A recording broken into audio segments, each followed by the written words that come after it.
ominous cinephile.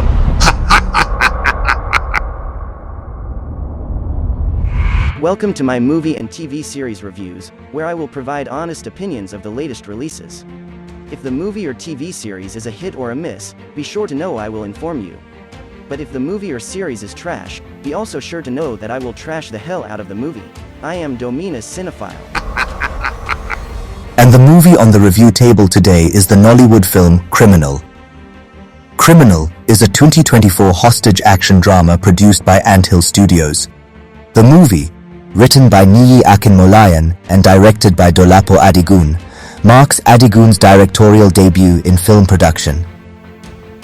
The cast features a mix of veteran Nollywood actors and rising stars, including Funlola Aofiyebi-Raimi, Segun Arinze, Uzor Arukwe, Obehi Aburime, Chuks Joseph, Bryan Okoye, Onuoha, Gboyega Akinlade, Taye Arimoro, Miriam Peters, and OG Tega.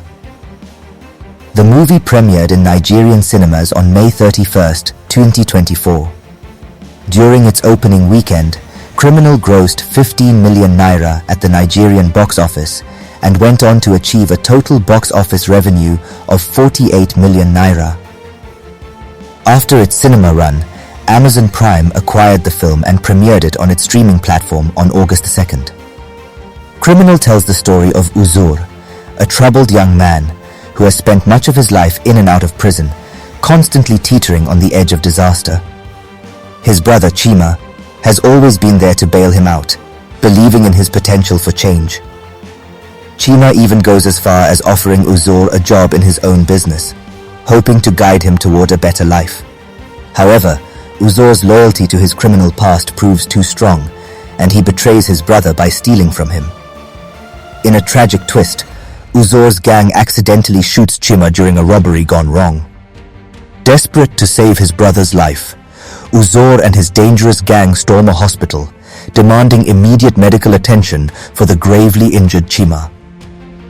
The hospital's principal doctor, however, refuses to be intimidated and stands her ground against Uzor's violent threats. As tensions escalate, Uzor kills a patient in a bid to force the doctor's compliance, pushing the hospital into a terrifying hostage situation.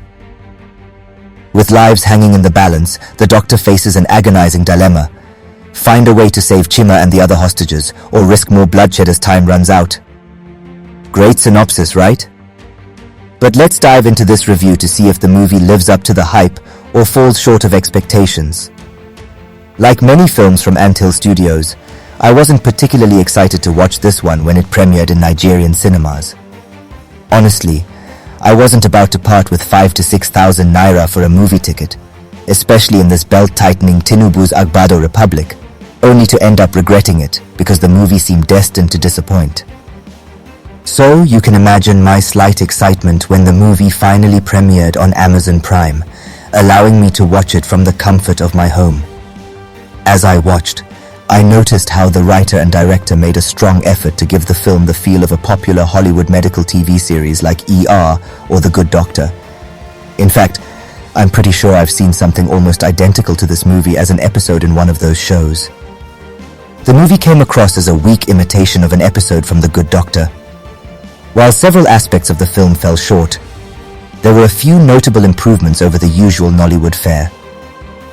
The hospital scene depicting a C-section delivery had its moments, but the newborn appeared blatantly fake, largely due to the poor choice of camera angle. A different angle could have concealed the unrealistic doll, or better yet, a more lifelike reborn doll should have been used. At the start of the movie, we're thrust into a prison cell scene where Uzor is beating up another inmate. In the following scene, he walks out of the cell to meet his brother, who is waiting in a car with his wife. These opening moments already hinted that the movie would be terrible. From there, the story shifts to a hospital, where the real plot begins and the film's poor quality becomes even more apparent.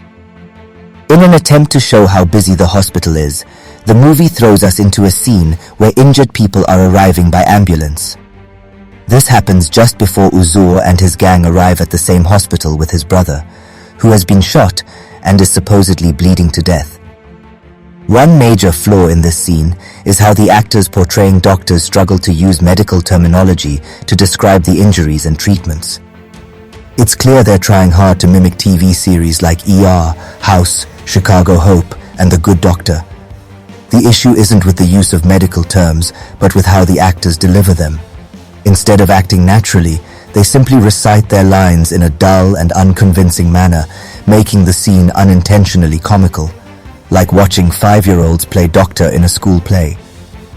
Once Uzor and his gang arrive at the hospital, the entire scene and movie descend into comical madness. First of all, how did Chima, Uzor's brother, survive throughout the movie after being shot and supposedly bleeding out, with no one attempting to stop the bleeding before or during his trip to the hospital? Even the lead doctor took her time before finally performing surgery on Chima, who lay on a stretcher drenched not in blood, but in sweat. Now get this. Chima was shot, rushed to the hospital without any effort to stop the bleeding, yet there was no blood. His shirt appeared soaked in sweat rather than blood, and even when they reached the hospital, Chima was on a stretcher with no doctor or nurse attending to his supposedly bleeding gunshot wound. But the movie script insists he's bleeding, so we're just supposed to go along with it. The director completely disregarded attention to detail in this movie, and I can't stand it when filmmakers treat their audience like fools. Unfortunately, that's exactly what the writer and director did here. For example, Chima was shot around midnight, yet his brother and gang didn't get him to the hospital until about 11 a.m. the next morning. The lead doctor, Dr. Amara, received a text from her daughter just after 11 a.m., right before Uzor and his gang arrived at the hospital. The baffling question is, how on earth was Chima still alive after nearly 12 hours between being shot and arriving at the hospital? It just doesn't add up. Let's take a moment to discuss how long it actually takes for someone to die from or survive a gunshot wound. The time it takes for someone to bleed to death from a gunshot wound can vary widely depending on several factors, including location of the wound. A gunshot wound to a major artery or organ, such as the heart, liver, or lungs, can cause death within minutes due to rapid blood loss.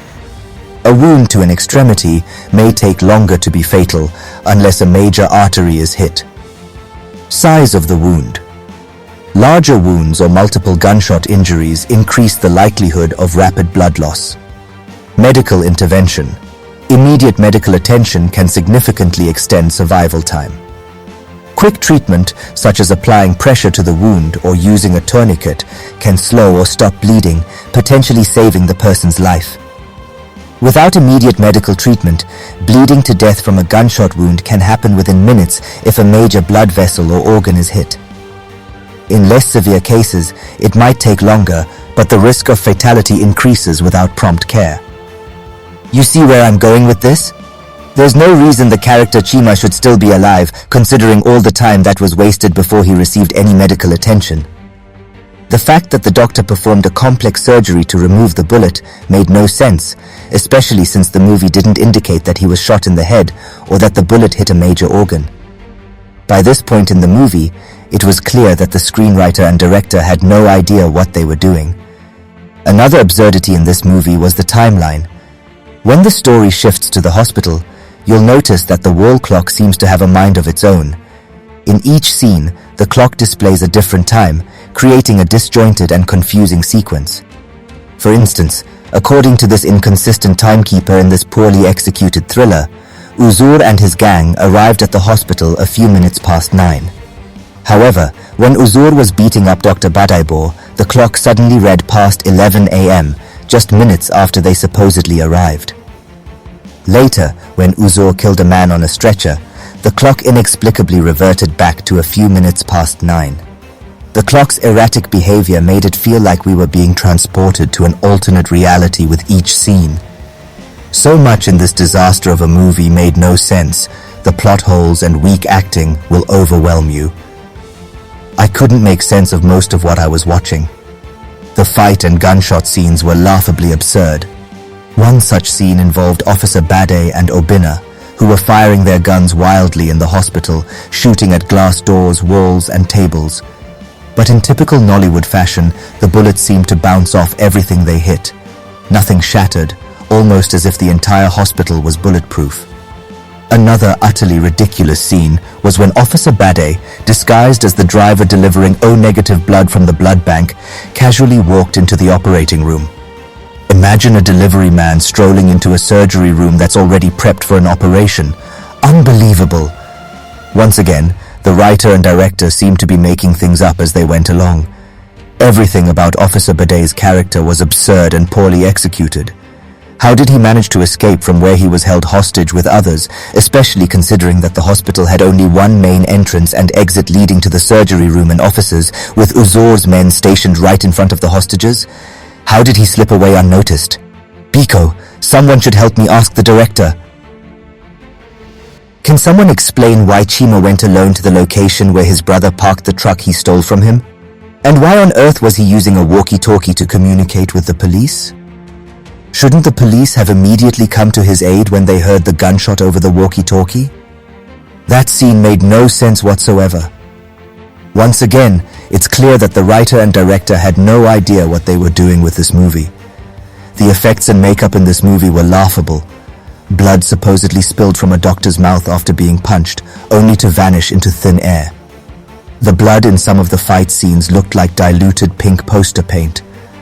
When Obi, played by Chuks Joseph, was shot multiple times and killed by Officer Bade, there was no blood from the gunshot wounds. The worst part was when Uzor staggered out of the hospital and was shot multiple times.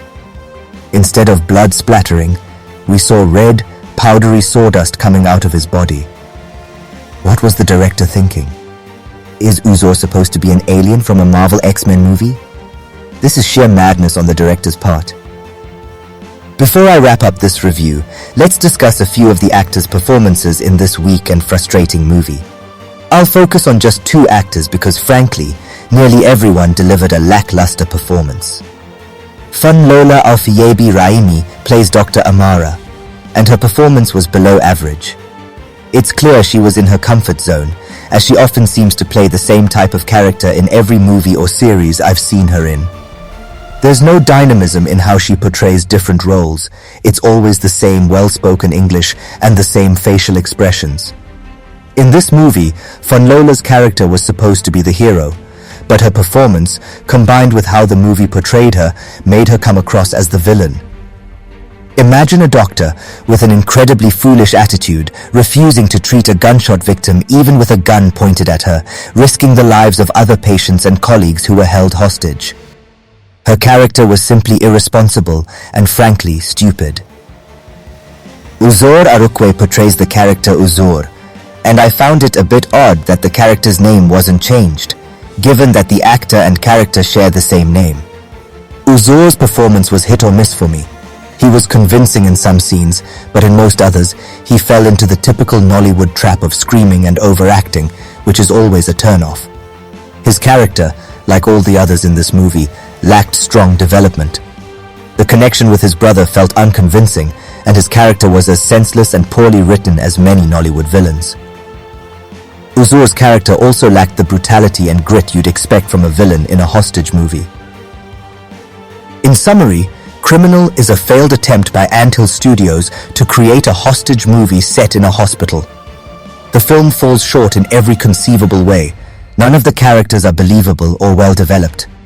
The dialogue is weak, and most of the minor actors fail to deliver their lines convincingly, while the lead actors also deliver unimpressive performances. The cinematography is poor, and as usual, the sound is a significant issue. From the start, Criminal had no potential to be a good movie. It drowns its audience in a sea of plot holes and nonsensical scenes. Both the writer and the director made a colossal mess of this film. And now, for my rating. Criminal earns a well-deserved, disappointing score of 0 out of 10. I'm definitely trashing this. Thank you for watching. Please remember to like, comment, and share this video. Don't forget to subscribe to my YouTube channel and click on the bell icon for notifications. Also, be sure to follow me on TikTok, WhatsApp channel, and Instagram at Domino's Cinephile for more movie and TV series reviews. Domino's Cinephile, signing out.